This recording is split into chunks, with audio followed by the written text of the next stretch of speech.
Salut à tous les amis, bienvenue sur la vidéo. Aujourd'hui on se retrouve pour un nouveau petit tuto assez spécial. Vous allez voir, alors je ne sais pas si ça vous est déjà arrivé, mais moi en tout cas ça m'arrive souvent. Donc je vais sur un site, par exemple celui-là c'est un petit site que j'ai fait pour le tuto.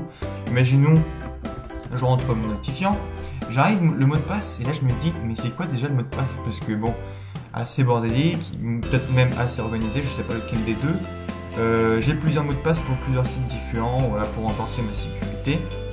Et donc j'ai pas enregistré de mot de passe. Et là je me dis, ah c'est chiant ça, parce qu'à chaque fois que je vais dessus, je l'oublie. Et donc c'est là qu'il m'est venu l'idée de vous faire un petit tutoriel sur comment vous faire votre propre gestionnaire de mots de passe. C'est super simple, c'est en C#, en langage de programmation. Donc voilà, je vous invite à me suivre. Alors c'est parti, on va commencer. On va ouvrir Visual Studio. On va faire nouveau projet. Voilà, on va choisir Windows Form Application. Vous pouvez l'appeler comme vous voulez. Moi, je vais l'appeler My Password. Tac. Donc, on appuie sur Entrée ou OK. Voilà, le projet s'est créé. Et notre première fenêtre s'affiche ici. Alors, on va pas avoir besoin de la fenêtre. Alors, déjà, ce qu'on va faire au tout début, c'est qu'on va cliquer sur la fenêtre. On va descendre en bas. Et on va faire Windows Form State, on va faire Minimized. Comme ça, quand elle va se lancer, elle va être déjà réduite la fenêtre. Ensuite, on va aussi enlever le fait qu'elle soit visible dans la barre des tâches. Alors, c'est Show in Taskbar. Tac, on met sur False.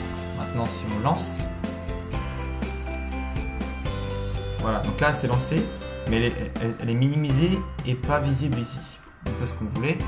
Alors on continue. Une fois qu'on a fait tout ça, on va chercher dans la toolbox, ici dans la boîte d'outils, un contrôle qui s'appelle Context Menu Strip. On le met ici. Et ensuite, on recherche, on fait Notify Icon. On le met ici, voilà. Une fois qu'on a ces deux éléments, ils vont apparaître ici. On va d'abord cliquer sur Notify Icon. On va mettre Context Menu Strip. On va choisir lui qu'on vient d'ajouter. Voilà. Ici le texte, je vais l'enlever, enfin ça sert à rien mais c'est pas très grave. Par contre il nous faut obligatoirement une icône. Alors moi j'ai déjà téléchargé une icône exprès. Ici, voilà. Hop, donc c'est un fichier .ico. Donc c'est facilement trouvable sur le net. Vous mettez, moi là j'ai mis lock comme cadenas, lock ico sur Google, vous en avez plein. Donc ici on a ça, on fait ouvrir, voilà. Et maintenant si on fait F5 ou Start pour lancer l'application, regardez bien, en bas à droite on a déjà l'icône qui est apparue, c'est ça qu'on voulait. Donc maintenant qu'on a ça, on va modifier les items du Context Menu Strip. Alors le Context Menu Strip, je vais vous expliquer ce que c'est. Si on fait clic droit ici, il y a un petit menu qui apparaît. Et ben, le Context Menu Strip, enfin le contexte menu ça s'appelle, c'est ça en fait, c'est tout ce qui apparaît quand on fait un clic droit, donc par exemple là, n'importe où, là, voilà, tout ça. Donc on va modifier les items. Ici, ce qu'on va mettre, ça va être les sites où on veut enregistrer notre mot de passe. Donc par exemple ici, je vais faire YouTube, c'est vraiment des exemples, après vous mettez vraiment ce que vous voulez. YouTube, Facebook et en dernier Twitter. Après vous pouvez en mettre combien vous voulez, pas de souci. Ensuite, je vais mettre une petite icône parce que moi j'aime bien quand c'est bien propre et tout. Donc, on va cliquer sur YouTube. On va aller dans Images. Image juste ici. Tac. On va faire Local Resource Import. Et moi, comme je vous ai dit, j'ai déjà téléchargé des petites images. Donc, là, c'est des PNG en 16x16 comme résolution. Donc, là, on a YouTube. On va prendre ça pour YouTube. OK. Facebook, pareil. Image importée. Facebook. Et Twitter. Voilà. Ok. Voilà, déjà maintenant on a un beau petit menu là. Alors ce qu'on va faire, donc, on va cliquer maintenant sur YouTube encore. On va remonter ça. Et on va juste changer le nom parce qu'il est un petit peu long. Le nom par défaut, on va mettre juste YouTube, allez. Voilà, YouTube. Là c'est pareil. Facebook. Et Twitter. Voilà. Une fois qu'on a fait ça, on va commencer à coder. Alors c'est très simple le code. Donc on double-clique sur YouTube, enfin le premier, voilà, et ça va nous faire rentrer dans le code qui va s'exécuter quand on va cliquer sur YouTube, parce que pour l'instant si on fait Start, donc on fait clic droit, on a bien tout ça qui apparaît, mais par contre si on clique dessus, il n'y a rien qui se passe. Alors c'est là où on va mettre le code. Et maintenant, regardez, le code est super simple. En fait, ce qu'on va faire, c'est qu'on va mettre dans le presse-papier. Donc le presse-papier, c'est ce qui, quand vous faites clic droit coller, voilà, c'est ce qu'il y a dans le presse-papier qui va être collé. Donc là, on va faire clipboard, qui veut dire presse-papier en anglais. Clipboard.set text. Tac tac. Et ici, on va mettre notre mot de passe en fait. C'est tout simple.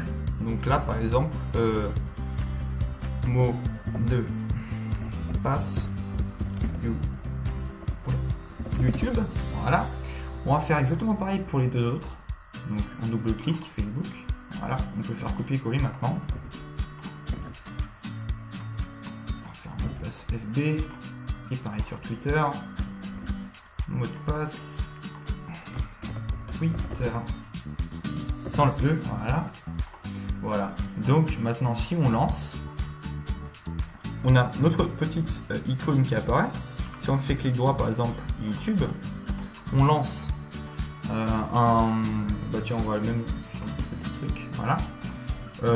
Ici, si on fait clic droit coller, voilà, on a notre mot de passe qui apparaît. Et donc c'est super pratique, par exemple, parce qu'en fait le fait qu'elle soit là, c'est ça qui la rend pratique, c'est que vous cliquez, enfin vous faites clic droit ici, et votre menu qui apparaît, bim, vous prenez ça, CTRL V, on colle, voilà, et vous avez votre mot de passe directement. Donc voilà, c'est super pratique. Par contre, le problème, c'est que si on veut quitter, maintenant, ça, comment est-ce qu'on fait? On peut bien sûr aller dans le gestionnaire de tâches et voilà, quitter comme ça. Mais pour faire bien, on va rajouter une dernière ici. C'est, on va l'appeler exit ou quitter. Moi, je préfère mettre exit. Voilà. On double-clique dessus.